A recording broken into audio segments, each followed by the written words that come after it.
wasn't going to let that bother me. Not when there's a £420,000 car to take my mind off it. Only 349 Enzos will be built, the theory being you should always make one less than you think you can sell. It has a V12, 660 horsepower, does 220 miles an hour, and only comes in yellow or red.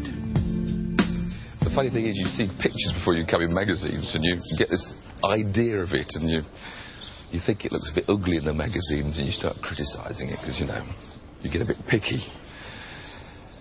And then you see it for real, and all the hair stands up on your arms, and it looks stunning.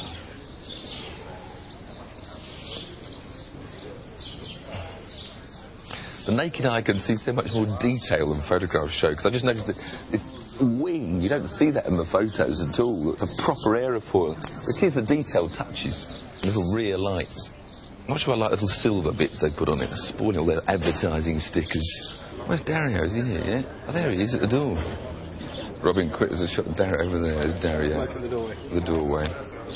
Hope he hasn't spotted me yet. He always wears the shades. You can't see his eyes behind the shades. The other big feature of the car is this first ever production car use of carbon brakes. You can see the mottled effect, very different from steel. The whole point about these is, in the past, racing-wise, they only work when they're really incredibly hot. And when they're not hot, they don't work and it pulls the car. Now, they say, even on a stone-cold day, they work straight away.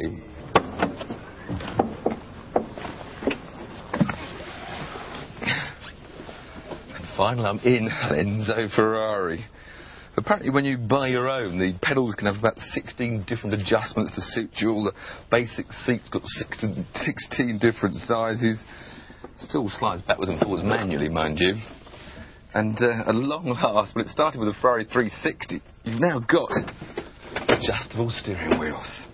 Because the days prior to the 360, they were horrible driving positions. Now they're brilliant, fantastic. Real Formula 1 steering wheel. There's those lights that apparently come on with the revs. You've got all sorts of mode settings here. Traction control settings there. Of course, now as you'd expect with the Ferrari, paddle gear change, up on the right, down on the left. Big start button to fire up that 6-litre V12, which I can see in the rear view mirror. Very nice.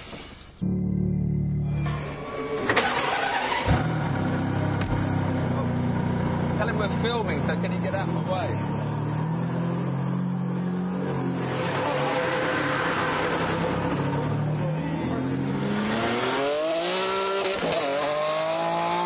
Suddenly, at 2:30, they say, lunch is over, you're in. Another change of plan. But I am finally out on the track in an Enzo Ferrari. For the first impression, you get that lovely V12 engine behind you, the blip of the down change that comes automatically, and a huge surge braking over the bridge. It's very light, the steering, and the nose turns in surprisingly easily. And down to this tight first gear hairpin. Pull one gear, pull the second, turn, the front response, steering very light, floor the throttle, and traction control was killing me. Sorry, but I can't drive a Ferrari with that on. I think I've hit the right button. They didn't tell us how to get rid of it. Now the Ferrari's alive. The lights on the wheels scream up through the revs. Oh, don't look at that chicane tip. It's not there, is it? Oh, it is. That blip, you'll feel the rear end squirm a bit if you change down too early. You want to be later on that. But then, oh!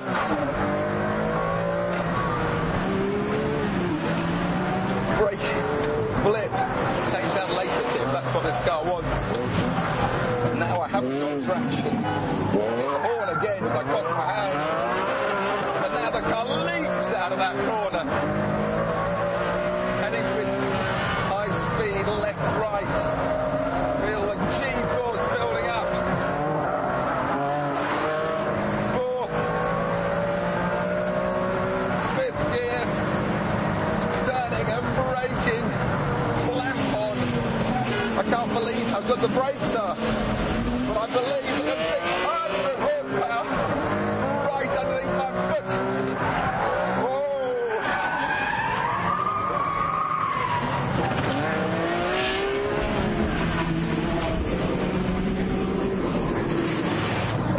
been 5 minutes and it's gone. And it's hard to know how to sum up this Enzo Ferrari after a short experience as that, but it's perhaps not as elegant nor as practical as the McLaren F1. It's not as exotic as the Pagani Zonda.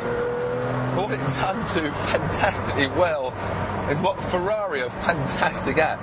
It goes around racing circuits very, very quickly indeed. Just one loose end then. My lap time of 1 minute 34 may have been 4 seconds slower than the great Dario, but not bad considering I'd only had 5 minutes and he's here every day. And it was, I'm proud to report, the quickest journalist time of all. So, what did Dario think of that? Bello. There you go. Bello. Friends again.